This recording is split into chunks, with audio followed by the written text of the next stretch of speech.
Retirement life എങ്ങനെ ഭംഗിയാക്കുമെന്ന് ആലോചിച്ചപ്പോൾ അവരെടുത്ത തീരുമാനമാണ് നാദശ്രീ ഭജൻസ്.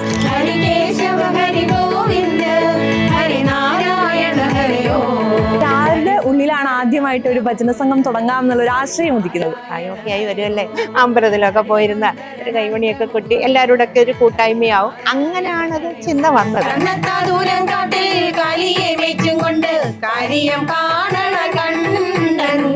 ടീച്ചർ ഇങ്ങനെ ഒരു ഭജന തുടങ്ങാന്ന് പറയുമ്പോൾ ടീച്ചർക്ക് എന്താ തോന്നുന്നു? ഓക്കെ എന്ന് നമ്മൾ അപ്പോഴേ പറഞ്ഞു, ചിന്തിക്കാനൊന്നും ഇല്ലായിരുന്നു. ഭജനപ്പാട്ടുകളല്ലേ, അപ്പൊ നമുക്ക് അതിനിഷ്ടമുണ്ട് ഉള്ളില്. പക്ഷെ അതിനൊരു അവസരം എങ്ങൊന്നും ആരുമില്ല. ഒരു ആശങ്കയുണ്ടായിരുന്നു. ഈ പഴയ വോക്കൽ കോഡും ശ്വാസകോശം ഒക്കെ ആകുമ്പോൾ ഇതെങ്ങനെ ഇവരോടൊപ്പം പോകും എന്ന് എനിക്കൊരു സംശയം. ഇപ്പൊ എല്ലാവർക്കും സംഗീതത്തെ കുറിച്ച് നല്ല ജ്ഞാനമാണ്. ഇവര് പറഞ്ഞു ഒരു ആശങ്കയും വേണ്ട, ഞങ്ങളോടൊപ്പം ഒന്ന് കൂടിയാ മതി. രണ്ടും കൽപ്പിച്ച് ഞാനും അങ്ങ് കൂടി പറഞ്ഞൂടെ.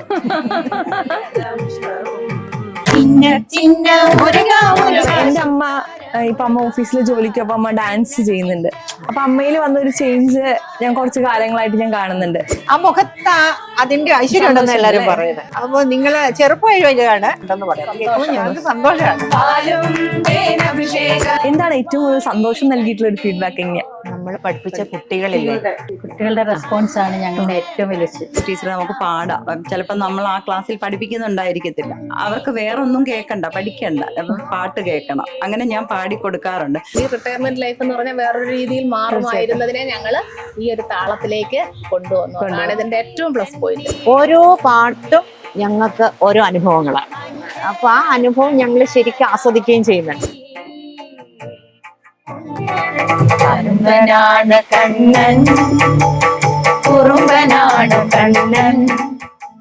നമസ്തേ. 8 അധ്യാപകര് അവരുടെ റിട്ടയർമെന്റ് ലൈഫ് എങ്ങനെ ഭംഗിയാക്കുമെന്ന് ആലോചിച്ചപ്പോൾ അവരെടുത്ത തീരുമാനമാണ് നാദശ്രീ ഭജൻസ്. ഭക്തിയും സംഗീതവും കലർത്തി ആത്മീയതയുടെ ആനന്ദം പ്രേക്ഷകരിലേക്ക് എത്തിക്കുന്ന നാദശ്രീ ഭജൻസ് ആണ് ഇന്ന് എനിക്കൊപ്പം ഉള്ളത്. നമസ്കാരം. ഈ 8 അധ്യാപകരുടെ കൂടെ 2 പേര് കൂടിയുണ്ട് ഓർക്കസ്ട്രയിലുള്ളത്. അതിൽ ഒരാൾ ശിഷ്യനാണ് അല്ലേ? അതെ. പിന്നെ ഒരാള് എനിക്ക് തോന്നുന്നു ശിഷ്യയുടെ ഭർത്താവാണ്. അതെ. അപ്പൊ എന്തായാലും ഒരു കുടുംബമാണ് നാദശ്രീ ഭജൻസ്. അപ്പൊ അവരുടെ വിശേഷങ്ങൾ നമുക്ക് ചോദിക്കാം. എല്ലാവരും ടീച്ചർമാരാണെന്ന് അറിയാം. ആദ്യം എല്ലാവരുടെയും പേരും ഏത് വിഷയം പഠിപ്പിച്ചിരുന്നേന്ന് കൂടി പറയാവോ? എന്റെ പേര് മായ. ഞാന് കണക്കായിരുന്നു എന്റെ വിഷയം. മാത്സ് ടീച്ചറാണ്. മാത്സ് ടീച്ചറായിരുന്നു. ടീച്ചർ പഠിപ്പിച്ചത്? ഞാന് ദീപ ജയപ്രകാശ്. ഞാൻ സയൻസ് ആയിരുന്നു എന്റെ വിഷയം. സയൻസ് ആയിരുന്നു. എൻ്റെ പേര് അനിത. ഞാൻ കെമിസ്ട്രിയാണ് എടുത്തിരുന്നത്. കെമിസ്ട്രിയാണ്. ടീച്ചർ? ഞാൻ ഗിരിപ്രഭ. കെമിസ്ട്രി ആയിരുന്നു എന്റെ വിഷയം. കെമിസ്ട്രിയാണ്. ഞാൻ ബീന, ബയോളജി ആയിരുന്നു എൻ്റെ വിഷയം. ഗിരിജ, മലയാളമാണ്. മായ, ഇംഗ്ലീഷ്. ഇംഗ്ലീഷ്. ഞാൻ ലീല, മാത്സ്. മാത്സ്. ഇനി അവര് 2 പേരും കൂടി ഒന്ന് നമുക്ക് പരിചയപ്പെടാം. ദിനേഷ് പ്രഭാകരൻ പേര്, കൊല്ലം മുഖത്തല സ്ഥലം. കൊല്ലത്ത് തന്നെ. ഞാൻ സുജിത്ത് ചാത്തന്നൂർ. അപ്പോ ഇതാണ് നാദശ്രീ ഭജൻസിന്റെ ക്രൂ. മുഴുവൻ ക്രൂ എന്ന് പറയുന്നത് ഇങ്ങനെയാണ്. ഇനി ഒരാളോടുണ്ട് ഞങ്ങളുടെ കൂടെ. ഞങ്ങളുടെ പുല്ലാങ്കുഴൽ വായിക്കുന്ന ഒരു സാറുണ്ട്, കൊല്ലം പ്രാൺകുമാർ സാർ. സാറിനൊന്നും വരാൻ എത്തിയിട്ടില്ല. അപ്പൊ സാറ് എപ്പോഴും ഞങ്ങളുടെ കൂടെ കാണും. ഞങ്ങളുടെ ഭയങ്കര സപ്പോർട്ടാണ് സാർ എന്ന് പറയുന്നത്. അപ്പൊ ഇങ്ങോട്ട് 3 വർഷമായി നിങ്ങൾ നിങ്ങളുടെ യാത്ര തുടങ്ങിയിട്ട്. എങ്ങനെയാണ് ഈ ഒരു തീരുമാനത്തിലേക്ക് എത്തുന്നത്? അല്ലെങ്കിൽ ആരുടെ ഉള്ളിലാണ് ആദ്യമായിട്ട് ഒരു ഭജന സംഘം തുടങ്ങാം എന്നുള്ള ഒരു ആശയം ഉദിക്കുന്നത്? ടീച്ചറുടെ ആദ്യമായിട്ട് ഒരു തോട്ട് ഉണ്ടായത് ടീച്ചറിൽ നിന്നാണ്. പിന്നെ ടീച്ചറുടെ ഏറ്റവും അടുത്തുള്ള കൂട്ടുകാരികളിലൊന്നാണ് 2 മാത്സ് ടീച്ചേഴ്സ് തമ്മിലുള്ള ഒരു കണക്കുകൂട്ടലാണ്. ഞങ്ങളെല്ലാം 2023, 24, 22, 23, 24 ഘട്ടങ്ങളിൽ ആ വർഷങ്ങളിൽ റിട്ടയർ ചെയ്തവരാണ്. അതിൽ ഇച്ചിരി അല്പമെങ്കിലും സീനിയർ ആയിട്ടുള്ള ടീച്ചർ ഞാൻ മാത്രമേ ഉള്ളൂ. 2018 റിട്ടയർ ചെയ്തതാണ്. ഞങ്ങളുടെ ഗുരുസ്ഥാനിയാണ് ഇപ്പൊ. അപ്പൊ ഞങ്ങളിങ്ങനെ റിട്ടയർ ചെയ്ത് കഴിഞ്ഞിട്ട് അപ്പൊ എല്ലാവരും വളരെ ആക്റ്റീവായിട്ടുള്ള അധ്യാപകരായിരുന്നു. അപ്പൊ ഇനി എന്തായിരിക്കും, എന്ത് ചെയ്യും, എങ്ങനെയാണ് എന്നൊക്കെ ഇങ്ങനെ ഇരുന്ന സമയത്ത് ഇങ്ങനെ വെറുതെ മനസ്സിലൊരു ചിന്തയുണ്ട്. അയ്യോ, ഇങ്ങനെ അന്ന് ഈ ഭജൻ അങ്ങനെ വലിയ ഇതൊന്നും ആയിരുന്നു. അന്ന് അങ്ങനെ ചിന്തിക്കുന്നില്ലല്ലോ. അപ്പൊ നമ്മളിങ്ങനെ തുടങ്ങിയാലോ. നമ്മള് പ്രത്യേകിച്ചൊന്നും കൂടുതൽ ഉദ്ദേശിച്ചില്ല. പ്രായമൊക്കെ ആയി വരുമല്ലേ, അപ്പൊ എവിടെങ്കിലും അതെ ഏതെങ്കിലും അമ്പലത്തിലൊക്കെ പോയിരുന്ന ഒരു കൈമണിയൊക്കെ കൊട്ടി എല്ലാവരുടെ ഒക്കെ ഒരു കൂട്ടായ്മയാവും. അങ്ങനെയാണത് ചിന്ത വന്നത്. അങ്ങനെയാണ് പെട്ടെന്ന് ഞാൻ ലീല ടീച്ചറിനെ വിളി. ഞങ്ങളിങ്ങനെ എപ്പോഴും കാര്യങ്ങളൊക്കെ ഇങ്ങനെ സംസാരിക്കുന്നു. ടീച്ചറിനോട് പറഞ്ഞു, എന്ത് പറയും, നമുക്ക് ഇങ്ങനെ ഒന്ന് തുടങ്ങിയാലോ എന്നിങ്ങനെ പറഞ്ഞപ്പോ പുള്ളിക്കാരത്തേക്ക് മായ താല്പര്യമാണ്. ടീച്ചർ എങ്ങനെ ഒരു ഭജന തുടങ്ങാന്ന് പറയുമ്പോൾ ലീല ടീച്ചർക്ക് എന്താ തോന്നി? അതിനു മുന്നേ എൻ്റെ മനസ്സിലുണ്ട്. പക്ഷെ ആരോട് പറയും, നമുക്ക് അതിനുള്ളൊരു അവസരമില്ല. ഭജനപ്പാട്ടുകളല്ലേ, അപ്പൊ നമുക്ക് അതിനിഷ്ടമുണ്ട് ഉള്ളില്. പക്ഷെ അതിനൊരു അവസരം എങ്ങൊന്നും ആരുമില്ല. ഞങ്ങൾ തമ്മിൽ ഇച്ചിരി ദൂരമുണ്ട് താമസിക്കുന്നത്, 10-20 കിലോമീറ്ററോളം ഉണ്ട്. അപ്പൊ അത് മനസ്സിൽ ഇങ്ങനെ ഉണ്ട്, ദൂരമായതുകൊണ്ട് അതിനെപ്പറ്റി അങ്ങനെ ചിന്തിച്ചില്ല. അപ്പോഴാണ് മായ എന്നോട്, ടീച്ചർ തന്നെ എന്നോട് ഇങ്ങോട്ട് പറയുന്നത്. അപ്പൊ ഓക്കെ എന്ന് നമ്മൾ അപ്പോഴേ പറഞ്ഞു. ചിന്തിക്കാനൊന്നും ഇല്ല. പിന്നെ ഗിരിപ്രഭ ടീച്ചറാണ് മൂന്നാമത് നമുക്ക് ടീച്ചർ പാടും. നമ്മളെല്ലാം ഒരുമിച്ച് വർക്ക് ചെയ്താണ്ട് എല്ലാവരെയും പറ്റി അറിയാമല്ലോ. അപ്പൊ ടീച്ചറിനോട് ചോദിക്കാം. ടീച്ചർ ഞങ്ങളെക്കാൾ കുറെ സീനിയർ ആയതുകൊണ്ട് വില്ലിങ് ആകുമോ എന്നൊരു പേടിയുണ്ടായിരുന്നു. പക്ഷെ കേട്ടപ്പോഴേ ഓക്കെ പറഞ്ഞു. ടീച്ചർക്ക് ആ വിളി വന്നപ്പോ എന്താ തോന്നിയത്? എനിക്കൊരു ആശങ്കയുണ്ടായിരുന്നു. നമുക്ക് ഈ കുറെ പഴയ വോക്കൽ കോഡും ശ്വാസകോശവും ഒക്കെ ആകുമ്പോഴെങ്ങനെ ഇവരോടൊപ്പം പോകും എന്ന് എനിക്കൊരു സംശയമുണ്ട്. കാരണം സംഗതി വേണം, ടെമ്പോ വേണം. ഇപ്പൊ എല്ലാവർക്കും സംഗീതത്തെ കുറിച്ച് നല്ല ജ്ഞാനമുണ്ട്. അപ്പോൾ എങ്ങനെയാണെന്ന് പറഞ്ഞപ്പോൾ ഇവര് പറഞ്ഞു ഒരു ആശങ്കയും വേണ്ട, ഞങ്ങളോടൊപ്പം ഒന്ന് കൂടിയാ മതി, വേറെ ഒന്നും വേണ്ട എന്ന് പറഞ്ഞു. ഞാനും അവരുടെ കൂടെ ഒപ്പം സഞ്ചരിച്ചു. ടീച്ചർക്ക് ശേഷം ടീമിൽ ജോയിൻ ചെയ്താരാ? അപ്പൊ അത് കഴിഞ്ഞ് ടീച്ചർ ഓക്കെ പറഞ്ഞിട്ട് ഞാൻ പിന്നെ മായ ടീച്ചറിനെ ടീച്ചർ അന്ന് റിട്ടയർ ചെയ്തിട്ടില്ല. ടീച്ചർ ഞാൻ അടുത്ത വർഷമാണ് റിട്ടയർ ചെയ്തത്. അപ്പൊ അതിനുള്ള വക്കത്തിരിക്കുകയാണ്, റിട്ടയർമെന്റ് വക്കത്തിരിക്കുകയാണ്. അപ്പൊ ഞാൻ ചോദിച്ചു, മായ നമുക്ക് ഇങ്ങനെ ഒരു ഇതുണ്ട്, റിട്ടയർ ചെയ്ത് കഴിയുമ്പോ നമുക്ക് ഇങ്ങനോടൊന്ന് കൂടിയാലോ എന്ന് പിന്നെ മായ വിളിക്കുന്നു. ബാക്കി മായ ടീച്ചർ പറയൂ, എന്നിട്ട് എന്താണ് സംഭവിച്ചത്? ചെറുപ്പത്തിലെ പാട്ടിനോടൊരു ഇഷ്ടം ഉണ്ടായിരുന്നു. അപ്പൊ ഞാൻ ടീച്ചർ പറഞ്ഞ അത് നല്ലൊരു ആശയമാണ്, ഞാൻ വരാൻ ടീച്ചറെ. ഞാൻ ഒന്നും ഹസ്ബൻഡിന്റെ അടുത്ത് പോലും ചോദിക്കാതെ ഞാനങ്ങ് സമ്മതം മൂളി, കാരണം ആ താല്പര്യമുള്ളതുകൊണ്ട്. അപ്പൊ പിന്നെ ടീച്ചർ എന്നോട് ഒരു കാര്യം കൂടെ പറഞ്ഞിരുന്നു, മായ നമുക്ക് പാട്ടറിയാവുന്ന 1-2 പേരെ നല്ല മ്യൂസിക് ബേസിക് പഠിച്ചിട്ടുള്ളവരോ അല്ലാതുള്ളവരോ ഉണ്ടെങ്കിൽ അങ്ങനെയുള്ളവരും കൂടെ കൂട്ടുന്നത് നന്നായിരിക്കും എന്ന് പറഞ്ഞു. അപ്പോഴെനിക്ക് പെട്ടെന്ന് ഞങ്ങൾ പ്രാർത്ഥന സ്കൂളിൽ പഠിപ്പിക്കുന്ന സമയത്ത് അവിടെ ഞങ്ങളൊരു പാട്ടൊക്കെ അവതരിപ്പിച്ചിട്ടുണ്ട്. അത് ഞങ്ങളെ ദീപ ടീച്ചറായിരുന്ന എൻ്റെ മെയിൻ ആള് ടീച്ചർ. അപ്പൊ പിന്നെ അനിതയും അവിടെ ഉണ്ടായിരുന്നു. അപ്പൊ ഞാൻ പെട്ടെന്ന് ഇവർ രണ്ടിനെയും ഫോൺ നമ്പർ തപ്പിയിട്ട് വിളിച്ചപ്പോ അവർ രണ്ടുപേരും ഓക്കെ പറഞ്ഞു. അപ്പൊ എനിക്ക് തോന്നുന്നു ദീപ ടീച്ചറാണ് അടുത്ത ആള്. ദീപ ടീച്ചർ എങ്ങനെയാണ് ഈ ടീമിലേക്ക് എത്തിയപ്പോഴുണ്ടായ ഇപ്പോഴത്തെ ഒരു അവസ്ഥ എങ്ങനെയാണ്? ഹാപ്പിനെസ് എത്രത്തോളമാണ്? വളരെ സന്തോഷത്തോടെയാണ് മായ വിളിച്ചപ്പോൾ ഞാൻ അതെനിക്ക് ഈശ്വരനായിട്ട് കൊണ്ടുതന്ന ഒരു അവസരമായിട്ടാണ് കണ്ടത്. കാരണം ദൈവത്തെ വിളിച്ച് നടക്കാനുള്ള അവസരമാണല്ലോ. വയസ്സായി കഴിയുമ്പോൾ വീട്ടിലൊതുങ്ങാൻ ഒട്ടും ഇഷ്ടപ്പെടാത്ത നല്ല കാര്യങ്ങൾക്ക് വേണ്ടി സമയം ചെലവഴിക്കാനുള്ള താല്പര്യമുള്ള കൂട്ടത്തിലാണ്. കൂടാതെ കഴിഞ്ഞ ഒരു 10-25 വർഷങ്ങളായിട്ട് ആർട്ട് ഓഫ് ലിവിങ്ങിലെ സത്സംഗ് ടീമിലുള്ള ആളാണ്. അപ്പോൾ ഭഗവാനെ ഇങ്ങനെ ധാരാളം അമ്പലങ്ങളിൽ സ്തുതികൾ പാടി നടക്കുന്ന ഒരു സന്തോഷത്തിൽ ആയിരുന്നു. അപ്പോൾ വളരെ സന്തോഷത്തോടെ ഈ ഒരു പ്രത്യേകിച്ച് നമ്മളെ ടീച്ചേഴ്സ് ഒന്നിച്ചുള്ള ഒരു വൈബ് എന്ന് പറയുമ്പോൾ അതിന് ഭയങ്കര ഒരു എനർജി അല്ല. ഞങ്ങളെല്ലാവരും ഭയങ്കര ഒറ്റക്കെട്ടായിട്ട് മുമ്പോട്ട് പോകുന്ന ഒരു കൂട്ടം ടീച്ചേഴ്സാണ്. വളരെ സന്തോഷത്തോടെയാണ് അക്സെപ്റ്റ് ചെയ്തത്. അത് കഴിഞ്ഞിട്ട് അനിത ടീച്ചർ വന്നു. ഓക്കെ, എന്നെ മായ വിളിച്ചിട്ട് പറഞ്ഞു, അനിത റിട്ടയർമെന്റിന് ശേഷം എന്താണ് പരിപാടി? ഞാൻ പറഞ്ഞു ഇതുവരെ ഒന്നും അങ്ങനെ ആലോചിച്ചിട്ടില്ല. അപ്പം മായ പറഞ്ഞു ഇങ്ങനെ ഒരു സംഭവം ഉണ്ട്, അനിത എന്തോ പറയുന്നു എന്ന് ചോദിച്ചു. എനിക്ക് പാട്ട് ഭയങ്കര ഇഷ്ടമുള്ളതാണ്. കൊച്ചുനാൾ മുതലേ എനിക്ക് പാട്ട് കേൾക്കുക, അത് റെക്കോർഡ് ചെയ്യുക, ഇതൊക്കെ വീണ്ടും കേൾക്കുക, ഇങ്ങനെയുള്ള പരിപാടിയാണ് എൻ്റെ. അപ്പം എനിക്ക് ഭയങ്കര സന്തോഷം തോന്നി. ഞാനും ഇതുപോലെ ഹസ്ബൻഡിനോടൊന്നും ചോദിച്ചില്ല, ആരോടും ചോദിച്ചില്ല. ഞാൻ മായയോട് അപ്പം തന്നെ പറഞ്ഞു ഓക്കെ ആണെന്ന് പറഞ്ഞു. എന്തായാലും ഞാനും അന്ന് ഇറങ്ങിയില്ല, സ്കൂളിൽ വർക്ക് ചെയ്തോണ്ടിരിക്കാം. അപ്പം നമുക്ക് നോക്കാം, അടുത്ത വർഷം ആവട്ടെ എന്ന് പറഞ്ഞു. അങ്ങനെ ഈശ്വരാധീനം, നമ്മൾ ആഗ്രഹിച്ചതും ഭഗവാൻ കൽപ്പിച്ചതും നമ്മൾ ആഗ്രഹിച്ചതും എല്ലാം ഒരേപോലെ നടന്നു. അങ്ങനെ പോകുന്നു. നിങ്ങൾ രണ്ടുപേരും എങ്ങനെയാണ് ഈ ടീമിലേക്ക് എത്തിപ്പെട്ടത്? എന്നെ വിളിച്ചത് മായ ടീച്ചറാണ്. 2 മായ ടീച്ചർ ഉണ്ട്. ഈ മായ ടീച്ചറാണ്. കാരണം ഞാൻ 2025 പെൻഷൻ ആവുന്നതിന് മുൻപേ എന്നോട് പറഞ്ഞു, നമ്മൾ ടീച്ചറെ പെൻഷൻ ആയില്ലല്ലോ, അതിന് മുന്നേ എങ്ങനെയാ വരുന്നതെന്ന്. അപ്പം ഞാൻ ഇത്തിരി ദൂരെയാണ്, പുനലൂരാണ് എൻ്റെ വീട്. അപ്പം എന്നോട് പറഞ്ഞു സാരമില്ല ബീന, 2 ദിവസം ലീവ് എടുത്തൊന്ന് പ്രാക്ടീസ് ചെയ്ത് നോക്കേ എന്ന് പറഞ്ഞു. അങ്ങനെ ഞാൻ എച്ചമ്മനോടൊക്കെ പറഞ്ഞു ഒരു ദിവസം ഉച്ചയ്ക്ക് അവിടെ നിന്ന് മുങ്ങി ഇവരുടെ കൂടെ. അങ്ങനെ ഇവരുടെ കൂടെ ആദ്യമേ പാട്ടിനിരുന്നപ്പോൾ എനിക്ക് കുഞ്ഞുനാളിലെ ഞാൻ പാട്ട് മക്കളെ പഠിപ്പിച്ച് ഞാൻ കുറച്ചൊക്കെ പഠിച്ചു. പിന്നെ നമ്മുടെ കലോത്സവ വേദികളൊക്കെ ഞങ്ങൾ കുട്ടികളെ പ്രാക്ടീസ് ചെയ്യിപ്പിക്കുക. അന്നാണ് ഞങ്ങൾ നന്നായിട്ട് പാടുന്നത്, പ്രാക്ടീസ് ചെയ്യുന്ന അന്നാണ്. അപ്പം അങ്ങനെയൊക്കെ നല്ല താല്പര്യമുണ്ട്. അപ്പോൾ എനിക്ക് വിളിച്ചപ്പോൾ തന്നെ എനിക്ക് സന്തോഷമായി. പക്ഷെ എനിക്ക് അവിടുന്ന് വന്ന് ഇവരോട് ജോയിൻ ചെയ്യാൻ പറ്റുമോ എന്നൊക്കെ ഉള്ളൊരു രണ്ടും കൽപ്പിച്ച് ഞാനും അങ്ങ് കൂടി ഇവരുടെ കൂടെ. ഞാന് റിട്ടയർ ചെയ്തപ്പോഴേ മായ വിളിച്ചതാണ്. അപ്പൊ എനിക്ക് മറ്റു ചില അസൗകര്യങ്ങൾ ഉള്ളത് കൊണ്ട് ഞാൻ പറഞ്ഞ തൽക്കാലം വരുന്നില്ല, പിന്നെ ആകട്ടെ എന്നൊക്കെ പറഞ്ഞു. എന്നാലും മായ എന്നെ വിളിച്ചുകൊണ്ടേ ഇരിക്കുമായിരുന്നു. അങ്ങനെ ഞാൻ ഇടയ്ക്ക് കയറിയ ഒരാളാണ്. ടീച്ചറെ ഇപ്പൊ റീസെന്റ് ആയിട്ടാണ് ടീച്ചർ ജോയിൻ ചെയ്തത്. ടീച്ചറിന്റെ ബാക്കി പ്രാരാബ്ദങ്ങളൊക്കെ അങ്ങോട്ട് ഒഴിച്ചു വെച്ചിട്ട് വന്നത്. റിലാക്സ്ഡ് ആയി. ഇപ്പൊ ഇങ്ങനെ സന്തോഷിച്ച് നടക്കുന്നു. ഇനി ഇവരിലേക്ക് പോവാം. എങ്ങനെയാണ് നാദശ്രീക്കൊപ്പം ഉള്ള യാത്ര തുടങ്ങിയത്? നാദശ്രീക്കൊപ്പം ഇപ്പം 1 വർഷം ആവുന്നു വന്നിട്ട്. മായ ടീച്ചറുടെ സ്റ്റുഡന്റ് ആണ് അല്ലേ? അതെ അതെ. ഞങ്ങളുടെ മുഖത്തിലെ സ്കൂളില് ഞാൻ പഠിപ്പിച്ചിരുന്നു. അപ്പൊ അവിടെ അതെ അതെ സ്റ്റുഡന്റ് ആണ്. അപ്പൊ അങ്ങനെ ടീച്ചറെ വിളിച്ചപ്പോൾ ഭയങ്കര സന്തോഷം തോന്നി. പിന്നെ ഇപ്പം 1 വർഷത്തെ വെച്ച് നോക്കുമ്പോൾ നല്ല ഇമ്പ്രൂവ്മെന്റ് ടീമിന് ഫുൾ ആയിട്ടുണ്ട്. പ്രൊഫഷണൽ ടീച്ചർമാരെ മേയ്ക്കാൻ എങ്ങനെയാ? കുഴപ്പമില്ല. അപ്പം നല്ല ഫ്രണ്ട്ലി ആണ് എല്ലാവരും. ഓക്കെ ആണ്. സ്കൂളിലുള്ള പോലെയാണോ? അല്ലല്ല.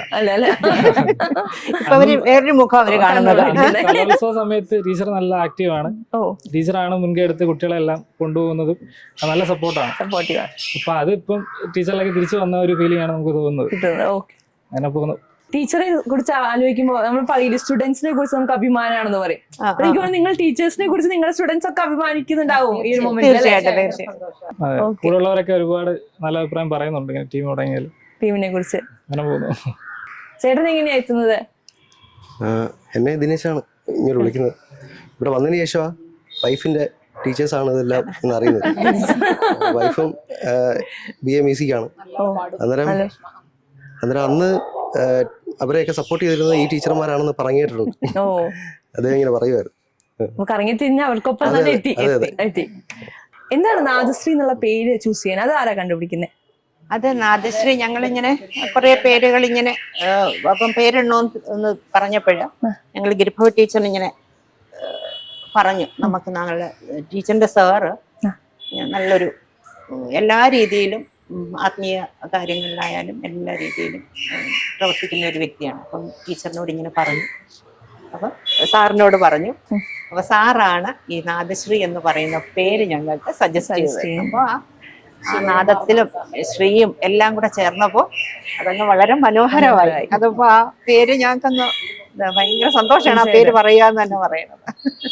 ഇപ്പൊ നമുക്കറിയാം, എന്റെ അമ്മ ഇപ്പൊ അമ്മ ഓഫീസിലെ ജോലിക്ക് അപ്പൊ അമ്മ ഡാൻസ് ചെയ്യുന്നുണ്ട്. അപ്പൊ അമ്മയിൽ വന്നൊരു ചേഞ്ച് ഞാൻ കുറച്ച് കാലങ്ങളായിട്ട് ഞാൻ കാണുന്നുണ്ട്.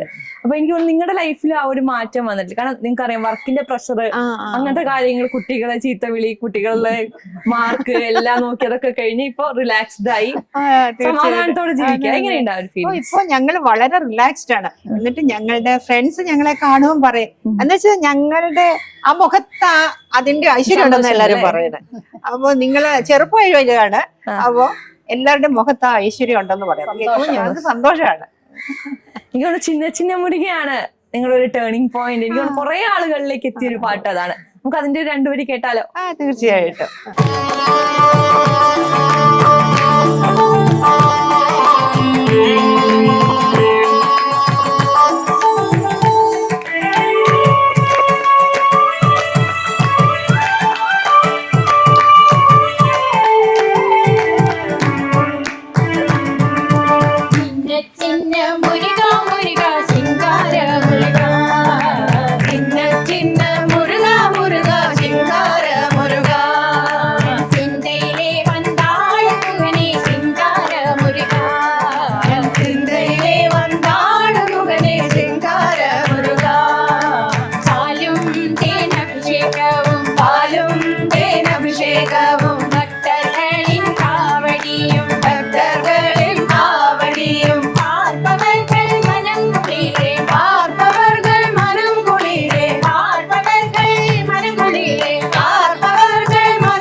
ചിന്ന ചിന്ന മുരുക മുരുക ചിങ്കാര മുരുക ചിന്ന ചിന്ന മുരുക മുരുക ചിങ്കാര മുരുക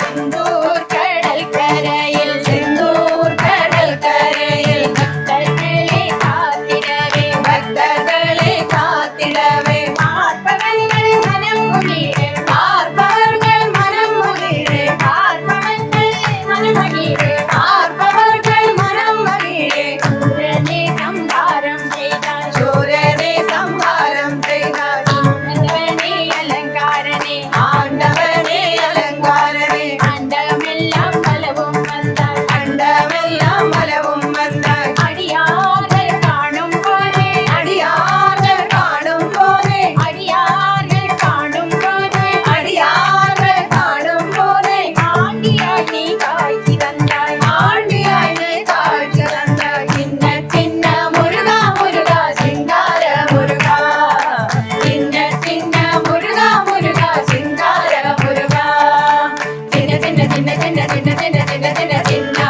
ആഹ ചിന്ന ആഹ ചിന്ന ചിന്ന ചിന്ന ചിന്ന ചിന്ന ചിന്ന ചിന്ന ആഹ ചിന്ന ഓ ചിന്ന ചിന്ന മുരുക മുരുക ചിങ്കാര മുരുക ചിന്ന ചിന്ന മുരുക മുരുക ചിങ്കാര മുരുക ഈ പാട്ട് അത്ര മനോഹരമായിട്ടുള്ള ഒരു പാട്ടാണ്. അതിന്റെ ഒരു എനർജി ലെവൽ എന്ന് പറയുന്നത് നമുക്കറിയാം, മുരുകൻ എന്ന് പറയുമ്പോഴേ അത്രത്തോളം എനർജി ഉള്ള ഒരാളാണ്. അപ്പൊ നിങ്ങൾ ആ പാട്ട് പാടുമ്പോൾ അതിന്റെ എനർജി ഭയങ്കരമായിട്ട് നമ്മളിലേക്കൊക്കെ എത്തുന്നുണ്ട് എന്നുള്ളത് തന്നെ വലിയൊരു കാര്യമാണ്. പിന്നെ എല്ലാവരും എപ്പോഴും ചിരിച്ച മുഖം കൊണ്ട് പാടുന്നത് ശ്രദ്ധിച്ചിട്ടുണ്ട്. ഈ ടീച്ചർക്ക് കുറച്ചധികം എക്സ്പ്രഷൻ കാണാറ്, പ്രത്യേകിച്ച് ഈ പാട്ട് കാണുമ്പോ നമ്മളറിയാതെ അങ്ങ് സംഭവിച്ചു പോകുന്നതാണ്. എങ്ങനെയാണ് പാട്ടുകൾ തിരഞ്ഞെടുക്കുന്നത്? ഓരോരുത്തരുടെ കംഫർട്ട്നെസ്സിന് അനുസരിച്ചിട്ടാണോ? ഞങ്ങള് എല്ലാം ഞങ്ങൾക്ക് പാടാൻ പറ്റുന്ന പാട്ടുകളും ഒക്കെ ഞങ്ങൾക്ക് എല്ലാവർക്കും ഒരു പാടാൻ പറ്റണമല്ലോ. അത് ഞങ്ങളാരും സംഗീതം എല്ലാവരും സംഗീതം അഭ്യസിച്ചിട്ടുള്ളവരല്ല. തീരെ സംഗീതം പഠിക്കാത്ത ആൾക്കാരുണ്ട്, കുറച്ച് പേരേ ഉള്ളൂ സംഗീതം അഭ്യസിച്ചിട്ടുള്ളത്. അപ്പൊ ഞങ്ങൾക്ക് എല്ലാവർക്കും കൺവീനിയന്റ് ആയിട്ടുള്ള പാട്ടുകളാണ് മാത്രമല്ല 30 വർഷം ഞങ്ങള് ടീച്ചിങ് പ്രൊഫഷൻ ആയിരുന്നല്ലോ. സൗണ്ടിനെ ഒട്ടും ബോധമായിട്ട് അല്ലായിരുന്നു അന്നൊന്നും. കുട്ടികൾ ക്ലാസ്സിൽ ചെല്ലുമ്പോൾ നമ്മൾ 100% ടീച്ചറാണല്ലോ. അന്നേരം പാട്ടിനെ കുറിച്ച് നമുക്ക് ചിന്തിക്കാൻ ശരിക്കുള്ള മ്യൂസിക് പ്രൊഫഷണലായിട്ട് ചെയ്യുന്നവരൊക്കെ അവരുടെ ശബ്ദത്തെ എത്ര ഇതായിട്ട് ഇപ്പോഴാണ് നമ്മൾ അതിന്റെ ആ ഒരു ഇതിലേക്ക് വന്നപ്പോൾ അതിന്റെ വാല്യൂ മനസ്സിലാക്കുന്നത്. ഇപ്പൊ നമുക്കറിയാം ഇന്നത്തെ കാലത്ത് ഒരുപാട് ടീമുകൾ ഇപ്പൊ ഭജനിലേക്ക് വന്നു, ഒരു എവല്യൂഷൻ തന്നെ നടന്നിട്ടുണ്ട്. ഈ മൊത്തം യങ്സ്റ്റേഴ്സ് ആണ്, ഏറ്റവും കൂടുതൽ വന്നിരിക്കുന്നത് യങ്സ്റ്റേഴ്സ് ആണ്. അപ്പൊ അവരായിട്ടുള്ള ഒരു കോമ്പറ്റീഷൻ അതെങ്ങനെയാണ് ടീച്ചർമാരെ ആ വാക്കൊന്ന് തൽക്കാലം മാറ്റി തരണം. കോമ്പറ്റീഷൻ എന്നുള്ള ഒരു വാക്കിലേക്ക് ഞങ്ങൾ പോകില്ല. അവരൊക്കെ ഞങ്ങളുടെ മക്കളായിട്ടും കൊച്ചുമക്കളായിട്ടും ഒക്കെ ഞങ്ങൾ കണക്കാണ്. അപ്പൊ നമുക്ക് സന്തോഷം, അമ്മമാർക്ക് മക്കള് വളർന്നു വരുന്നതിൽ സന്തോഷമല്ലേ, ആ ഒരു ഫീലിങ്സാണ് ഞങ്ങൾക്കുള്ളത്. ഞങ്ങള് പാട്ടുകൾ നോക്കുന്നു, ഞങ്ങള് പാടുന്നു, അത് പ്രാക്ടീസ് ചെയ്ത് അത് കവിഞ്ഞൊന്നും ഇല്ല. എല്ലാരും കൂടെ ആരുടെയെങ്കിലും ഇപ്പൊ നമ്മള് ഈ പാട്ടുകൾ തിരഞ്ഞെടുത്ത് എല്ലാവരും കൂടി ഒപ്പം പാടുക എന്ന് പറയുമ്പോ അതിന്റെ ഉള്ളിൽ നിങ്ങൾ തമ്മിലുള്ള ഒരു ഐക്യം വേണം. ഒരാൾക്ക് തെറ്റിയാലും മറ്റൊരാൾക്ക് അവിടെ പിടിക്കാൻ പറ്റണമല്ലോ. അങ്ങനത്തെ തെറ്റുകളൊക്കെ വരാറുണ്ടോ സ്റ്റേജിൽ കയറിയിട്ട്? അങ്ങനെ തമാശ ഉണ്ടായ എന്തെങ്കിലും മൊമെന്റുകൾ ഉണ്ടായിട്ടുണ്ടോ? തെറ്റുകളൊക്കെ ഉണ്ടാകാറുണ്ട്, പക്ഷെ അതൊക്കെ എന്തോ ഈശ്വരാധീനം, അതൊക്കെ അതിനകത്ത് അങ്ങ് അങ്ങ് പോവും. എന്തോ ആയാലും അതിന്റെ ഫൈനൽ റിസൾട്ട് എന്ന് പറയുന്നത് നല്ല രീതിയിലായിരിക്കും. അപ്പൊ അതുകൊണ്ട് ആ തെറ്റുകളൊക്കെ അതിനകത്ത് അങ്ങ് മുങ്ങി പോകും. ഒരുപാട് പേരുടെ ഫീഡ്ബാക്ക് വരുന്നുണ്ടാവുമല്ലോ, ഒരുപാട് ആളുകള്. എന്താണ് ഏറ്റവും കൂടുതൽ സന്തോഷം നൽകിയിട്ടുള്ള ഒരു ഫീഡ്ബാക്ക്? എങ്ങനെയാ? നമ്മൾ പഠിപ്പിച്ച കുട്ടികളില്ലേ, കുട്ടികളുടെ റെസ്പോൺസ് ആണ് ഞങ്ങളുടെ ഏറ്റവും വലിയ. ഓരോരുത്തരുടെയും ഉള്ളിൽ തട്ടിയ ഒരു ഫീഡ്ബാക്ക് പറയാവോ? എല്ലാവർക്കും അവരുടേതായ സ്റ്റുഡൻസ് ഉണ്ടല്ലോ. അത് ഏറ്റവും രസകരമായ ഒരു കാര്യം എന്താ, ടീച്ചറിന് പറയാൻ ഒരു കുട്ടി വിളിച്ചിരുന്നു. അവൻ എന്റെ വിഷയം കെമിസ്ട്രിയാണ്. അപ്പൊ അവൻ എന്നോട് പറഞ്ഞ ഒരു ഭജന എന്തോ കണ്ടിട്ടാണ് എന്നെ വിളിക്കുന്നത്. അപ്പൊ അവൻ എന്നോട് പറഞ്ഞു, ടീച്ചറെ ഞാൻ ഈ ആസിഡിന്റെ മുമ്പിൽ ഇരുന്ന ടീച്ചറെ വിളിക്കുന്നത് കേട്ടോ. ഞാൻ ഏതാ അത് നൈട്രിക് ആസിഡിന്റെ മുമ്പിൽ ഇരുന്ന ഞാനേ വിളിക്കുന്നത്. ടീച്ചറിന്റെ ഭജന കേട്ടു, അപ്പൊ അന്നേരം ആ കുട്ടി നമ്മളെ ഓർക്കുന്നു എന്നുള്ള സംഗീതത്തിന്റെ പേരിലല്ല, എന്റെ മുന്നിൽ ക്ലാസ്സിൽ ഇരുന്നതാണ് അയാളുടെ ഒരു ഓർമ്മ. പിന്നെ ഞങ്ങളുടെ ഈ ഒരു ഭജന കേൾക്കാൻ ആ കുട്ടിയുടെ അരുണിന്റെ വീട്ടിനടുത്ത്, അരുൺ എന്നാണ് കുട്ടിയുടെ പേര്, അയാളുടെ വീട്ടിനടുത്ത് ഒരു ഭജന ഉണ്ടായിരുന്നു. അത് കേൾക്കാൻ അവൻ വന്ന് ഞങ്ങളോടൊപ്പം നിന്ന് ഫോട്ടോ ഒക്കെ എടുത്ത് വളരെ സന്തോഷത്തോടു കൂടിയാണ്. എന്നിട്ട് അയാൾ ഷെയർ ചെയ്തു, കൂട്ടുകാർക്കൊക്കെ ഷെയർ ചെയ്തു. അങ്ങനെ പല കുട്ടികൾ എന്നെ വിളിച്ചു, അരുൺ അത് കേൾക്കാൻ വന്നിരുന്നു ഇല്ലേ ടീച്ചറെ, ഇനി ഞങ്ങൾ വരും, എവിടാന്ന് വെച്ചാൽ അറിയിക്കണേ എന്നൊക്കെ പറഞ്ഞു. എന്റെ കുട്ടികളെന്ന് വെച്ചാൽ കുറച്ച് സീനിയേഴ്സ് ആണ് അവര് പ്രാരബ്ധക്കാരായി മാറിക്കഴിഞ്ഞു. എപ്പോഴും ഈ മൊബൈൽ നോക്കിക്കൊണ്ടിരിക്കാനോ അവർക്ക് സമയം ഉണ്ടാകത്തില്ല. ഇവരെന്ന് വെച്ചാൽ അങ്ങനെയല്ല, ഇവര് ഈ ജെൻസിക്കാരെ പഠിപ്പിച്ചു വിട്ടവരാണ്. അപ്പൊ അവരെപ്പോഴും അതിനകത്ത് റിയാക്ട് ചെയ്തുകൊണ്ടേയിരിക്കും. ആ വ്യത്യാസമുണ്ട്. ടീച്ചറെ സംബന്ധിച്ച് അങ്ങനെ ഒരു ഓർമ്മയുണ്ടോ? ഞാൻ പിന്നെ ക്ലാസ് എടുക്കുന്ന സമയത്ത്, അതായത് സ്കൂളിൽ പഠിപ്പിച്ചുകൊണ്ടിരുന്ന സമയത്ത് നമുക്ക് ആക്ടിങ് വർക്ക് വരുമല്ലോ. ആ സമയത്ത് ഞാൻ ക്ലാസ്സിൽ പാടിക്കൊടുക്കും, കുട്ടികൾക്ക് പാടിക്കൊടുക്കും. അത് ഭയങ്കര ഇഷ്ടമാണ്. അവർ ഞാൻ ചെല്ലുന്ന ഉടനെ അത് കേൾക്കാനായിട്ട് തയ്യാറായി. ടീച്ചർ നമുക്ക് പാടാം. ചിലപ്പോൾ നമ്മൾ ആ ക്ലാസ്സിൽ പഠിപ്പിക്കുന്നുണ്ടായിരിക്കത്തില്ല. അപ്പം അവർക്ക് വേറൊന്നും കേൾക്കണ്ട, പഠിക്കണ്ട, അപ്പം പാട്ട് കേൾക്കണം. അങ്ങനെ ഞാൻ പാടിക്കൊടുക്കാറുണ്ട്. അപ്പം അതിലൊരു കുട്ടി, ഈ കാര്യം ഞാൻ അങ്ങ് മറന്നുപോയി ശരിക്കും, കഴിഞ്ഞ ഇന്റർവ്യൂവിൽ അന്ന് പറഞ്ഞിട്ടില്ലായിരുന്നു. അപ്പം ഇതിന്റെ ഇത് കണ്ടപ്പോഴാണ് ഞാൻ അത് മനസ്സിലാക്കി. ആ കുട്ടി അന്ന് ഓർത്തിരിക്കുന്നു, അവന് ഇങ്ങനെ ഞാൻ ക്ലാസ്സിൽ പാടിക്കൊടുക്കുന്നതും ടീച്ചർ ഇപ്പം ഇങ്ങനെ കണ്ടതും ഭയങ്കര സന്തോഷം എന്നും പറഞ്ഞിട്ട് മെസ്സേജ് ഇട്ടിരിക്കുന്നു. അത് ഏറ്റവും വലിയ സന്തോഷം. പിന്നെ ഒരുപാട് കുട്ടികൾ പേഴ്സണലായിട്ടും അല്ലാതെയും ഒക്കെ നമ്മളെ വിളിച്ച് സന്തോഷം അറിയിക്കുന്നുണ്ട്. അത് ഭയങ്കര ഒരു സന്തോഷമാണ്. ടീച്ചർക്ക് എങ്ങനെയാണ്, എന്താണ് കുട്ടികളൊക്കെ എന്ത് പറയുന്നു ടീച്ചറെ കുറിച്ച്? കുട്ടികളുടെ അഭിപ്രായം എന്താണ്? അതെനിക്ക് പറയാൻ പറ്റും. എങ്കിലും കുട്ടികൾ പറഞ്ഞതുപോലെ അന്ന് നമ്മുടെ മത്സരങ്ങൾക്ക് കുട്ടികളെ കൊണ്ടുപോകുക എന്നുള്ളത് എൻ്റെ സർവീസ് തുടങ്ങിയ കാലം തൊട്ട് പെൻഷനാകുന്ന വർഷം വരെ കുട്ടികളെയും കൊണ്ട് ഞാനും എൻ്റെ കൂടെയുള്ള അദ്ദേഹം ഇങ്ങനെ കൊണ്ട് നടക്കുമായിരുന്നു. എല്ലാ വർഷവും കലോത്സവ വേദികളിൽ ഞങ്ങൾ പരിചിതരാ. അപ്പോൾ അങ്ങനെ ആ കുട്ടികളിൽ നിന്നാണ് ഏറ്റവും കൂടുതൽ പ്രതികരണം. ടീച്ചർ ഇപ്പോഴും ഇവിടെയൊക്കെ തന്നെ ഉണ്ട്, സംഗീതത്തിൽ തന്നെ ഉണ്ട് എന്നുള്ളത് ഭയങ്കര ഒരു സന്തോഷമായിട്ടാണ് അവരെ അറിയിക്കുന്നത്. പുറത്തു നിന്നൊക്കെ ഉള്ള കുട്ടികൾ നമ്മളെ വിളിക്കുകയും നമ്മൾക്ക് അവരുടെ നേതൃത്വത്തിൽ തന്നെ പ്രോഗ്രാംസ് അവരുടെ അമ്പലങ്ങളിലേക്കൊക്കെ ഞങ്ങളുടെ ടീച്ചേഴ്സിന്റെ പരിപാടി അങ്ങനെ ഞങ്ങളെ പ്രൊമോട്ട് ചെയ്യുന്നുണ്ട്. വളരെ സന്തോഷമാണ്. പിന്നെ മക്കളുടെ തലമുറയാണല്ലോ, അവരാണ് ഏറ്റവും കൂടുതൽ നമ്മളെ സപ്പോർട്ട് ചെയ്യുന്നത്. മായ ടീച്ചറെ സംബന്ധിച്ച് അങ്ങനെ ഒരു അനുഭവം ഉണ്ടോ? പിന്നെ സന്തോഷമാണ്. ധാരാളം കുട്ടികൾ വിളിക്കാറുണ്ട്. മാത്രമല്ല ഈ ഇടയ്ക്ക് ഞങ്ങൾക്ക് ഒരു പ്രോഗ്രാം ഉണ്ടായിരുന്നു. അത് ഞങ്ങളുടെ കുട്ടികൾ തന്നെ ഞങ്ങളെ വിളിച്ച് അവരുടെ അമ്പലത്തിൽ ഞങ്ങൾക്കൊരു പ്രോഗ്രാം തന്നു. അപ്പോഴും ഈ പറയുന്നത് പോലെ പണ്ട് പഠിപ്പിച്ച കുട്ടികളൊക്കെ അവിടെ വന്നിരുന്നു. എന്നിട്ട് കുട്ടികള്, പിന്നെ അതുപോലെ സീനിയേഴ്സ് ആയിട്ടുള്ള പ്രായമുള്ള ടീച്ചേഴ്സ്, അപ്പൊ അവരൊക്കെ അവിടെ വന്നിരുന്നു. അപ്പൊ അവരുടെ മുമ്പിൽ നമുക്ക് പ്രസന്റ് ചെയ്യാന്ന് പറയുന്നത് ഭയങ്കര സന്തോഷം. ഇതെല്ലാം കഴിഞ്ഞിട്ട് ഞങ്ങളുടെ പ്രോഗ്രാം ഒക്കെ കഴിഞ്ഞിട്ട് ഞങ്ങളിങ്ങനെ സ്റ്റേജിൽ നിന്ന് അങ്ങോട്ട് ഇറങ്ങാൻ നേരത്തുണ്ട് ആ കുട്ടികളെല്ലാവരോടും ഇങ്ങനെ ഭയങ്കര ക്രൗഡായിട്ട് ഇങ്ങനെ വന്നിട്ട് ആ ഒരു സന്തോഷം പറഞ്ഞറിയിക്കാൻ വയ്യ. അതാണ് എനിക്ക് തോന്നുന്നു ഏറ്റവും ആ സ്റ്റേജിലേക്ക് കയറി ഇടിച്ച് നിന്ന് എല്ലാവരുടെ തള്ളാണ് അങ്ങോട്ട് കയറി വരാന്. അപ്പൊ അതെന്ന് പറയുന്നത് ഭയങ്കര സന്തോഷം തന്നിയതാണ്. അപ്പൊ ഞങ്ങളുടെ ഞാൻ പറഞ്ഞു പുല്ലാങ്കുഴൽ വായിക്കുന്ന സാറ് പ്രാൺകുമാർ സാറ് ദൂരെ മാറി നിന്നിട്ട്, പിന്നെ എന്നെ സാറ് വിളിച്ച് പറഞ്ഞതാ, സാറ് മാറി നിന്നിട്ട് ഇതിങ്ങനെ നോക്കിക്കൊണ്ട് വന്നിട്ട് എന്നെ പറഞ്ഞു, ടീച്ചറെ ആ കുട്ടികൾ നിങ്ങളുടെ ആ സ്റ്റേജിലേക്ക് വന്ന ആ വരവുണ്ടല്ലോ, സത്യം പറഞ്ഞാൽ ഞാൻ ദൂരെ നിന്ന് മാറി നിന്ന് കാണുകയായിരുന്നു. ആ ഒരു മൊമെന്റ് എന്ന് പറയുന്നത് എന്തൊരു പ്രഷ്യസ് ആണെന്ന് അറിയാവോ. ഞാൻ തീർച്ചയായിട്ടും ഒരു ഭയങ്കര സന്തോഷമായിരുന്നു. എന്നിട്ട് ഈ കുട്ടികളുടെ എല്ലാ ഫോട്ടോസും എടുത്ത് അവരുടെ സകല ഗ്രൂപ്പുകളിലും കൊടുത്ത് അതൊരു മറക്കാൻ പറ്റാത്ത ഒരു അനുഭവമായിരുന്നു. ടീച്ചർക്ക് എങ്ങനെയാണ് ഈ കണക്ക് ടീച്ചർ എന്ന നിലയ്ക്ക് ദേഷ്യക്കാരിയായിരുന്നോ? ഒരിക്കലും അല്ല. കുട്ടികളെ കൂടെ നിർത്തുമായിരുന്നു. അത് നമ്മൾ എത്ര വർഷമോ, ഞാൻ 89 സർവീസിൽ കയറി 22 റിട്ടയർ ചെയ്തു. അപ്പോൾ അന്ന് മുതലുള്ള 89 എന്നൊക്കെ പറഞ്ഞാൽ നല്ല കാലമാണ്. പണ്ടത്തെ കുട്ടികളുടെ കാലവും അധ്യാപകരുടെ കാലം ഇപ്പോഴത്തതുമായിട്ട് ഒരു ബന്ധവും ഇല്ലാത്ത ഒരു കാലം. അപ്പോൾ അന്ന് മുതലുള്ള കുട്ടികൾ ആയിട്ട് കോണ്ടാക്റ്റ് ഉണ്ട്, നമ്മളെ വിളിക്കുന്നുണ്ടല്ലേ, നമ്മളെ ഫോൺ ചെയ്യുകയോ മെസ്സേജ് ഇടുകയോ ചെയ്യുന്നുണ്ടെന്ന് പറയുമ്പോൾ തന്നെ നമ്മൾ എങ്ങനെ ആയിരുന്നു കുട്ടികളുടെ മുമ്പിൽ എന്നുള്ളതിൻ്റെ തീർച്ചയായിട്ടും ഒരു തെളിവാണത്. പിന്നെ പല കുട്ടികളും ഈ ഗ്രൂപ്പ് കണ്ട് നമ്മൾ പോലും അറിയുന്നില്ല, നമ്മളുടെ വീഡിയോകൾ കണ്ടിട്ട് അവർ അഭിപ്രായം മറ്റു വല്ലവരോട് പറയുന്നുണ്ട്, പിന്നെ അവർ ഷെയർ ചെയ്യുന്നുണ്ട്. പല കുട്ടികളും നമ്മളെ പല സ്റ്റേജുകളും നമ്മൾ പഠിപ്പിച്ച കുട്ടികൾ നമുക്ക് പ്രോഗ്രാം തന്നിട്ടുണ്ട്. അതൊക്കെ എന്ന് പറഞ്ഞാൽ ഭയങ്കര ഒരു ഗുരുദക്ഷിണയല്ലേ അതൊക്കെ. ഉറപ്പായിട്ടും അതൊരു എനിക്ക് അങ്ങനെ തന്നെ ഫീൽ ചെയ്യും. അതൊരു ഗുരുദക്ഷിണയാണ് കുട്ടികൾ ചെയ്യുന്നത്. എവിടെല്ലാം ഇരുന്ന് കുട്ടികൾ നമ്മളെ വിളിക്കുന്നത് അതൊരു ഭാഗ്യം, ഒരു പുണ്യം എന്നൊക്കെ എനിക്ക് തോന്നുന്നു. തീർച്ചയായിട്ടും ഭയങ്കര. പിന്നെ ഞങ്ങൾ 8 പേരും ഇതിങ്ങനെ ഒന്ന് കൂടുക എന്ന് പറയുമ്പോൾ നമ്മൾ രാവിലെ സ്കൂളിൽ പോകുന്ന പോലെ വീട്ടിൽ നിന്ന് ഇറങ്ങുന്നു, വീട്ടിലെ കാര്യങ്ങളെല്ലാം നോക്കിയിട്ട് വീട്ടിലെ സപ്പോർട്ടോടാണ് വീട്ടിൽ നിന്ന് ഇറങ്ങുന്നു. നമ്മളൊന്ന് എൻഗേജ്ഡ് ആകുന്നു, നമ്മുടെ മനസ്സും നമുക്കൊന്ന് കുറച്ച് ദൂരമൊക്കെ യാത്ര ചെയ്യാൻ പറ്റുന്നു. അല്ലെങ്കിൽ റിട്ടയർമെന്റ് ലൈഫ് എന്ന് പറഞ്ഞാൽ വേറൊരു രീതിയിൽ മാറുമായിരുന്നതിനെ ഞങ്ങൾ ഈ ഒരു താളത്തിലേക്ക് കൊണ്ടുവന്നു. അതാണ് ഇതിന്റെ ഏറ്റവും പ്ലസ് പോയിന്റ്. തീർച്ചയായിട്ടും. എങ്ങനെയാണ് ഇംഗ്ലീഷ് ടീച്ചർ എങ്ങനെയാണ് ഇതിനെ? വളരെ നന്നായി തോന്നുന്നു. എനിക്ക് വളരെ റീസെന്റ് ആയിട്ട്, അതായത് ഈ കഴിഞ്ഞ ഞായറാഴ്ച ഞങ്ങൾ ഇൻസ്ട്രുമെന്റ് വെച്ച് കൊല്ലത്ത് അനിത ടീച്ചറിന്റെ വീട്ടിൽ വെച്ചായിരുന്നു പ്രാക്ടീസ്.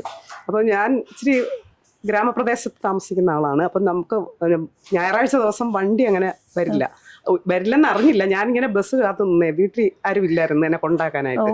അപ്പം ഞാൻ ബസ് കാത്തു നിന്നിട്ട് അവിടുന്ന് തിരിച്ച് അപ്പം തൊട്ടടുത്തുള്ള പയ്യനോട് ചോദിച്ചു, ഇന്ന് ബസ് ഉണ്ടോ എന്ന് ചോദിച്ചു. അയ്യോ ചേച്ചി നിൽക്കല്ലേ, ബസ് ഇന്നില്ല, പൊയ്ക്കോന്ന് പറഞ്ഞു. ഞാൻ ധൃതി പിടിച്ച്, കാര്യം എന്നെ വെയിറ്റ് ചെയ്ത് എല്ലാവരും നിൽക്കുകയായിരിക്കുമല്ലോ, എനിക്ക് ആ ടെൻഷനുണ്ട്.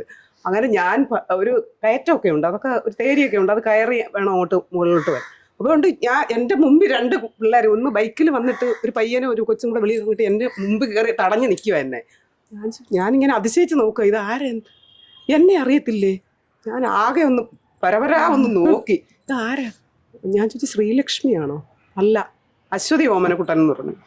ഞാൻ പറഞ്ഞു 8G പഠിച്ച ആളല്ലേ. അപ്പം അതേ ടീച്ചറെ, അയ്യോ ടീച്ചറെ കെട്ടിപ്പിടിച്ച് വഴി, ഞങ്ങളുടെ അടുത്തുള്ള എൻ്റെ വീടിനടുത്താ, അവിടെ ഉള്ളവരെല്ലാവരും നോക്കി ഇതെന്ത് വഴിയിൽ എന്തായി നടക്കുന്നതെന്ന്. സെൽഫി എടുക്കുന്നു, ഹസ്ബൻഡിനെ കൊണ്ട് ഫോട്ടോ എടുപ്പിക്കുന്നു, പാട്ട് നന്നായിട്ടുണ്ട്, മായ ടീച്ചറിന്റെ അടുത്ത്, ലീല ടീച്ചറിന്റെ അടുത്ത്, ഗിരിപ്രോ ടീച്ചറിന്റെ അടുത്ത് പറയണേ എന്ന് പറഞ്ഞു. അപ്പൊ ഞാൻ പറഞ്ഞു ഓക്കെ പറയാം മോളെ. അപ്പൊ പറഞ്ഞു ടീച്ചറിനെ ഹസ്ബൻഡ് കൊണ്ടുവന്ന് ആറുമുറിക്കടയിലോട്ട് വിടും. ഞാൻ പറഞ്ഞു വേണ്ട മോളെ, ഞാൻ ഓട്ടോയിലങ്ങ് പോയിക്കോളാന്ന് പറഞ്ഞു. അവര് അങ്ങ് കരീപ്ര ഭാഗത്തോട്ട് പോയവരാണ് ഈ തിരിച്ചു വന്ന് എന്നെ വിളിച്ചത്. അപ്പൊ എനിക്ക് വളരെ സന്തോഷം തോന്നി അങ്ങനെ ഒരു ഇൻസിഡൻസ്. തീർച്ചയായിട്ടും ഓക്കെ, അത് എനിക്ക് തോന്നുന്നു ഏറ്റവും വലിയൊരു ഗിഫ്റ്റ് ആണ് നൽകി അല്ലേ. എല്ലാവരും അന്വേഷണം പറയണേ, നന്നായിട്ടുണ്ട് പ്രോഗ്രാം, ഞങ്ങളൊക്കെ കാണുന്നുണ്ട്, സബ്സ്ക്രൈബ് ചെയ്തിട്ടുണ്ട്, എല്ലാം ഷെയർ ചെയ്യുന്നുണ്ട്, ഇങ്ങനെയൊക്കെ പറഞ്ഞു. ഓക്കെ ഓക്കെ, ഞാൻ പോട്ടെന്ന് പറഞ്ഞു ഹൃദയമായിട്ട് തോന്നുന്നു. വളരെ സന്തോഷം. ലേറ്റ് ആയിട്ടും വന്ന് ലേറ്റസ്റ്റ് ആയി നിൽക്കുന്ന അല്ല മലയാളം ടീച്ചർ തന്നെ. അപ്പൊ ഞാൻ അന്നൊന്നും പാടാൻ കൂട്ടത്തിൽ ചേർന്നില്ലല്ലോ. അപ്പൊ കുട്ടികൾ പക്ഷെ ഇടയ്ക്കിടയ്ക്ക് വിളിക്കും, അല്ലാതെ സംസാരിക്കാനൊക്കെ. അപ്പൊ എന്നോട് ചോദിക്കാം, മായ ടീച്ചറൊക്കെ ഗ്രൂപ്പ് ഇങ്ങനെയൊക്കെ ഒരു നാദശ്രീ തുടങ്ങിയല്ലോ, എന്തുകൊണ്ടാണ് ടീച്ചർ പോകാത്തത്? എൻ്റെ ചുമ്മാ എന്തെങ്കിലുമൊക്കെ അസൗകര്യങ്ങൾ പറയും. അപ്പോൾ അങ്ങനെ അല്ല, പോകണം. ഞാൻ സ്കൂളിൻ്റെ കുറേ അടുത്താണ് താമസിക്കുന്നത്, അതുകൊണ്ട് കുറേ കൂടുതൽ കുട്ടികളുണ്ട്. അപ്പോൾ പോകണം, അതിൻ്റെ ആ ഗ്രൂപ്പിൽ ചേരണം, അന്ന് ഇങ്ങനെ നിൽക്കരുത്, എന്താ വീട്ടിൽ നിൽക്കുന്നതെന്നും പറഞ്ഞ് അവസാനം അവർ എൻ്റെ മക്കളെ റെക്കമെൻഡ് ചെയ്തു, വിടണം, നിങ്ങളെന്താ പറഞ്ഞു വിടാത്തത് എന്നൊക്കെ ചോദിച്ചു. ടീച്ചർ ചെയ്തിരുന്നു, ഇപ്പൊ തിരിച്ചു. അങ്ങനെ ഇങ്ങനെ ഇരിക്കത്തോറും മായ പിന്നിങ്ങനെ വിളിച്ചോണ്ടേ ഇരിക്കുമല്ലോ. അങ്ങനെ ഞാൻ ഗ്രൂപ്പിലോട്ട് എത്തിച്ചേർ. ഞങ്ങളുടെ സ്കൂളൊരു സാധാരണ കുട്ടികൾ പഠിക്കുന്ന ഒരു സ്കൂളാണ്. അവർക്ക് അങ്ങനെ ഒന്നും തന്നെ നമ്മളോട് എന്ന് പറഞ്ഞാൽ അത്രയ്ക്ക് സ്നേഹമാണ് കുട്ടികൾ. അപ്പോൾ ബസ് സ്റ്റോപ്പിലൊക്കെ നമ്മൾ നിൽക്കുമ്പം ബസ്സിൽ കാണും ചിലപ്പോൾ ചിലപ്പോൾ അതിനകത്ത് ഡ്രൈവറായിരിക്കാം, ക്ലീനറായിരിക്കും, അങ്ങനെ എന്തെങ്കിലും. അപ്പോൾ നമ്മളെ കണ്ടു കഴിഞ്ഞാൽ ഉടനെ പേര് വിളിക്കും ഇവന്മാർ. അല്ലെങ്കിൽ ആ ബസ്സിൽ യാത്ര ചെയ്യുന്ന കുട്ടികളും അതെ, ബീന ടീച്ചറേന്ന് ഉറക്കെ വിളിക്കും. അപ്പൊ ഇപ്പൊ ചോദിക്കുന്നത്, ബീന ടീച്ചറെ ഭജനയൊക്കെ എവിടെയാ? അപ്പൊ എല്ലാരും ഭജനയോ ടീച്ചറോ, ഭജനയ്ക്കോ? അത് ഭയങ്കര പബ്ലിസിറ്റി ആയിപ്പോ, എവിടെ പോയാലും അങ്ങനെയാ ചോദിക്കുന്നത്. ഇപ്പൊ അത് കഴിഞ്ഞിട്ടേ സുഖമാണോ ചോദിക്കത്തുള്ളൂ ഇപ്പൊ. അപ്പൊ അതൊരു സന്തോഷം നമ്മുടെ. അതുപോലെ തന്നെ ഈ ഏതെങ്കിലും ഇപ്പൊ ഈ ഇടയ്ക്ക് എൻ്റെ മകന്റെ വിവാഹം ക്ഷണിക്കാൻ ഞാൻ 2 നടത്തി. ഇപ്പൊ ഞാൻ ഈ ഭജനയൊക്കെ മറന്നാണ് അങ്ങനെ. പക്ഷെ അവിടെ ചെല്ലുന്നപ്പം എനിക്കത് ഭയങ്കരമായിട്ടൊരു ഫീലായി. ആദ്യമേ അവർ ചോദിക്കുന്നത്, ബീന ഇപ്പൊ എവിടെയാ ഭജന ഉള്ളത്? അപ്പൊ എന്ത് ഫോട്ടോ ഞങ്ങൾക്ക് അയച്ചു തരാം. അപ്പൊ ഇത്രയും ഇൻഫ്ലുവൻസ് അവരിലുണ്ട്, എത്തി എന്ന്. അപ്പൊ അതെനിക്കൊരു സന്തോഷം. ഞാൻ എന്റെ കല്യാണം ഒന്നും അവർ ചോദിക്കുന്നില്ല, ഇത് അവർ ചോദിക്കുന്നത്. ഫോട്ടോ ഉണ്ടോ ബീന, ഒന്ന് അയച്ചു തരാമോ? എത്ര പേരാ, നിങ്ങൾ എങ്ങനെയാ ടീച്ചേഴ്സായ, ഇത് സ്കൂളിലെയാ, ഒന്നിച്ചാണോ? അങ്ങ് അറിയാനൊരു ആകാംക്ഷ എന്ന് പറഞ്ഞാൽ ഞങ്ങളെ ഗണപതി അമ്പലത്തിലെ വിഷുവിൻ്റെ അന്നൊരു പ്രോഗ്രാം ചെയ്തു. അപ്പൊ അന്ന് ഒരുപാട് ഓഡിയൻസ് ഉണ്ടായിരുന്നു. അപ്പൊ അന്നാണെന്ന് തോന്നി ഒത്തിരി പേര് ഇത് കണ്ടത്. അപ്പൊ അതിന് ശേഷമാണ് ഞാൻ ഈ വീടുകളിൽ ക്ഷണിക്കാനായിട്ട് പോയത്. അപ്പൊ എനിക്കതൊരു ഭയങ്കര സന്തോഷം. ഞാൻ പേർക്ക് ഇത്രയും ഇൻഫ്ലുവൻസ് ഈ ഭജനയ്ക്ക് എല്ലാവരിലും ഉണ്ടല്ലോ എന്നൊരു സന്തോഷം എനിക്ക്. നിങ്ങൾ രണ്ടുപേരെയും സംബന്ധിച്ച് എങ്ങനെയാണ് ടീച്ചർമാർക്കൊപ്പം ഉള്ള ഒരു യാത്രകൾ? അതിന്റെ പ്ലസും മൈനസും പറയാമോ? അങ്ങനെ മൈനസ് ആയിട്ട് പറയാനൊന്നുമില്ല. ഇവിടെ ഭയങ്കര കർക്കശക്കാരൊക്കെയാണോ? ടീച്ചർമാരാകുമ്പോ നമുക്ക് ഇപ്പൊ ഞാൻ ഇന്റർവ്യൂവിന് വരുമ്പോ എന്റെ മനസ്സിലുണ്ട് ഒക്കെ ടീച്ചർമാരാണ്, അപ്പൊ അതിന്റെ ഒരു ഇത് എന്റെ ഉള്ളിലുണ്ടാവും. അങ്ങനെ തോന്നൽ വരാറുണ്ടോ? വന്ന സമയത്ത് അങ്ങനെ ഒരു മാറ്റി ജന പരിചയം ഉള്ളതുകൊണ്ട്. പക്ഷെ സ്കൂളിൽ നിന്ന് നല്ല വ്യത്യാസമായിട്ടുള്ള വേറെ ഒരു അപ്പം നല്ല ഫ്രണ്ട്ലി ആണ് എല്ലാവരും. പിന്നെ സ്റ്റേജിൽ കയറുമ്പോ എങ്ങനെയാ? നല്ല നമ്മള് എല്ലാരും നല്ല കംഫർട്ടബിൾ ആണ്. സ്റ്റേജിലെ ദിനേശ് ഗുരുവും ഞങ്ങൾ ശിഷ്യരും. അതായത് പറഞ്ഞ പോലെ നമുക്ക് എന്തെങ്കിലും അറിയാവുന്ന ഡൗട്ടുകളൊക്കെ ഉണ്ടെങ്കിൽ ടീച്ചർമാർ ആരായാലും പെട്ടെന്ന് വിളിച്ചു ചോദിക്കുകയും അങ്ങനെയൊക്കെ ഉണ്ട്. പിന്നെ നന്നായിട്ട് പോകുന്നു. ഭയങ്കര ഇമ്പ്രൂവ്മെന്റ്, അതാണ് ഇപ്പൊ മെയിൻ ആയിട്ടുള്ളത്. അന്ന് ഒരു വർഷം ഞാൻ കയറിയ സമയത്തിനെക്കാട്ടി നല്ല ഇമ്പ്രൂവ്മെന്റ് ഉണ്ട്. ആദ്യ സമയങ്ങളിൽ നമ്മൾ സ്കെയിലൊക്കെ നമ്മൾ നോട്ട് ചെയ്ത് പറഞ്ഞു കൊടുക്കുമായിരുന്നു. ഇപ്പം കഴിഞ്ഞ പ്രാക്ടീസിന് നമ്മൾ വന്നപ്പോൾ പാട്ട് സ്വന്തമായിട്ട് സെലക്ട് ചെയ്ത് സ്കെയില് കണ്ടുപിടിച്ചു, ടെമ്പോ കണ്ടുപിടിച്ചു, നമ്മൾ ജസ്റ്റ് വായിച്ചു കൊടുത്താൽ മതി. ടീച്ചർമാർക്ക് ഇമ്പ്രൂവ്മെന്റ് ആ ലെവൽ ആയിട്ടുണ്ട്. എന്നിട്ട് ഞാൻ പറഞ്ഞത് ജോലിയൊക്കെ എളുപ്പമാക്കി തന്നിട്ടുണ്ട് എന്ന്. അപ്പൊ അങ്ങനെ അതാണ് മെയിൻ ആയിട്ട് നല്ല ഇമ്പ്രൂവ്മെന്റ് ഉണ്ട്. അപ്പൊ അത് വരുന്ന ദിവസമുള്ള പ്രോഗ്രാമിനൊക്കെ അത് നമുക്ക് കാണാൻ പറ്റും. തീർച്ചയായിട്ടും അങ്ങനെ പോകുന്നു. നെക്സ്റ്റ് സ്റ്റെപ്പിലേക്ക് പോയിക്കൊണ്ടിരിക്കുകയാണ്. ചേട്ടനെ സംബന്ധിച്ച് എങ്ങനെയാ? എന്താ പറയുന്നത്, ഞാനും വരുന്ന സമയത്ത് ഉള്ള പാട്ടല്ല പിന്നീട് കേൾക്കുന്നത്. ഓരോ പ്രോഗ്രാം കഴിയുമ്പോഴും ഞങ്ങൾ സംസാരിക്കാറുണ്ട്. ഭയങ്കര മാറ്റം, പവർ ഭയങ്കര. ഓരോ പ്രോഗ്രാം കഴിയുമ്പോൾ എനർജി നിൽക്കാൻ പറ്റുന്നുണ്ടോ? പവർ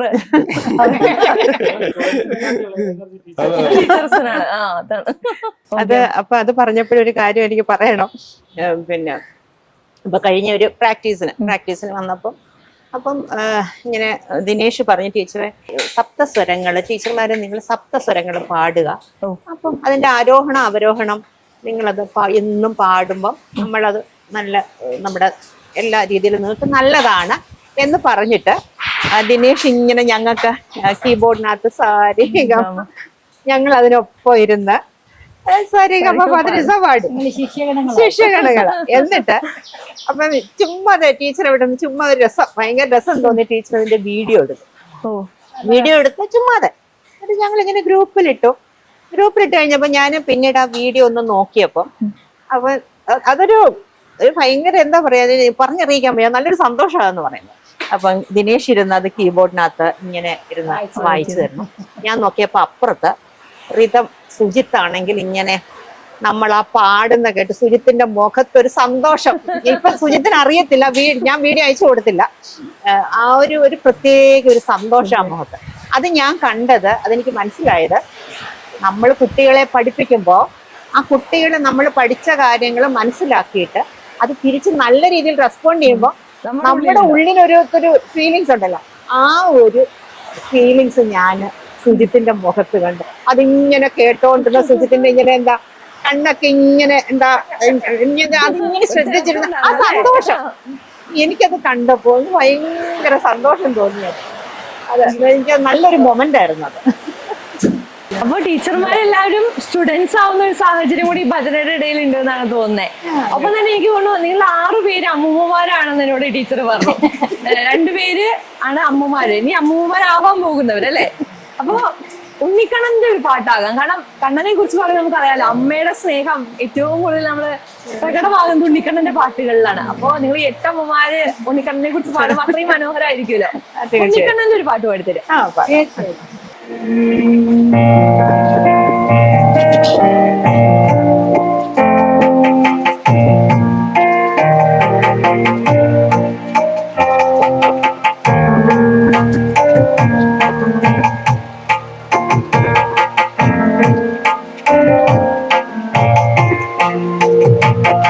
അമ്പാടി തന്നീടോടുണ്ണി അഞ്ജന കണ്ണനാ ഉണ്ണി ഉണ്ണിക്കു നെറ്റിയിൽ ഗോപിപ്പൂ ഉണ്ണിക്ക് മുടിയിൽ പീലി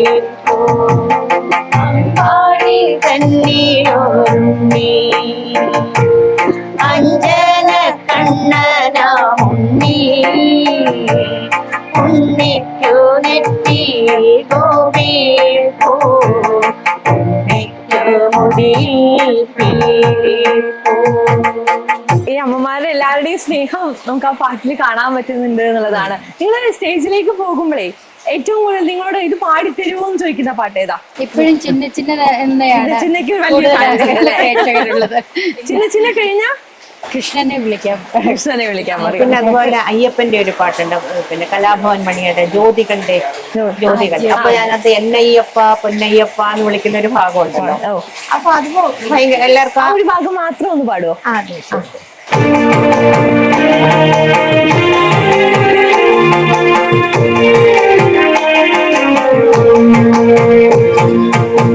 കറുത്ത വസ്ത്രമുടുത്ത് കരിമണി ചെറുമാലയിട്ട് 18 പടി ചവിട്ടി അയ്യപ്പ ജ്യോതി കണ്ടേ.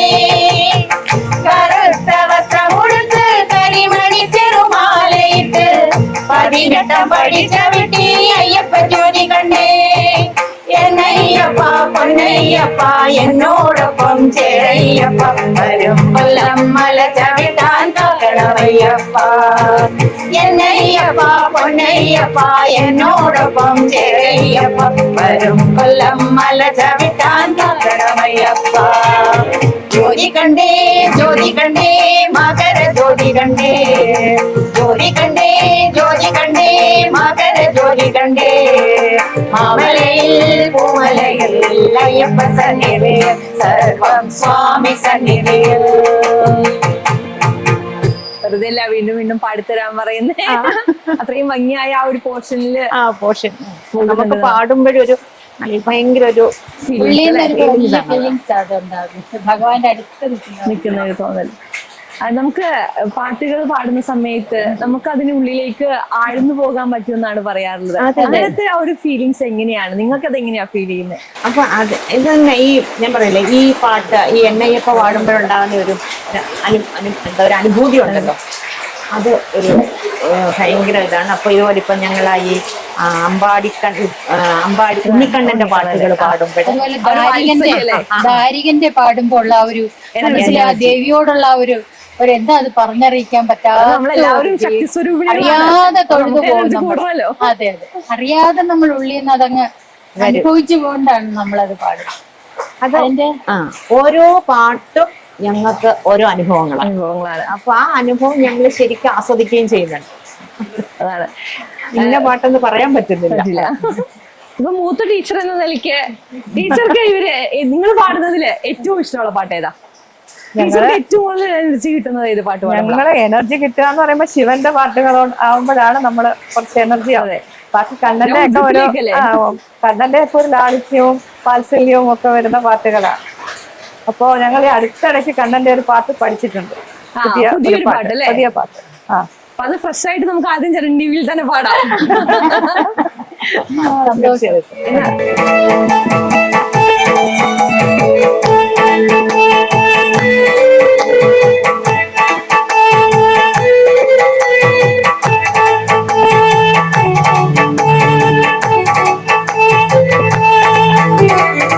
കുറുമ്പനാണ് കണ്ണൻ, കുറുമ്പനാണ് കണ്ണൻ, കള്ളനാണു കള്ളൻ നീല കമല നയന കണ്ണൻ.